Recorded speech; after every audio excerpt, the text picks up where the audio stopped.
做30个月了，据上次30个月，平时也咳嗽。好的。白天咳的频率比较多，一晚就咳2、3声吧。临床上有很多小朋友慢性咳嗽，家长非常焦虑，也非常着急。我现在教大家2个小妙招，可以缓解小朋友的咳嗽，也可以在治疗过程中配合使用，让小孩子好得快。第一点就是给小朋友做艾灸，可以选用肺腧、膻中、足三里的穴位做艾灸。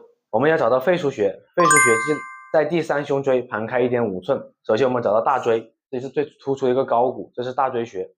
然后往下面数3个突出点，这是第1胸椎、第2胸椎、第3胸椎。找到第3胸椎最凸的地方，然后盘开1.5寸。我们大人的1.5寸就是一个手指，一个大拇指，这样盘开1.5寸。这边就是肺腧穴，然后给小朋友这样子熏这个穴位，点上艾条这样熏这个穴位，拿手指放这个地方，不要烫到小孩子。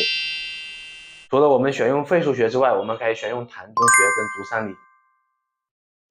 第二个，我们可以用点丁香，用点茯苓煮粥喝。因为久咳的小朋友大部分是寒湿性的体质，所以用丁香、茯苓可以驱寒祛湿。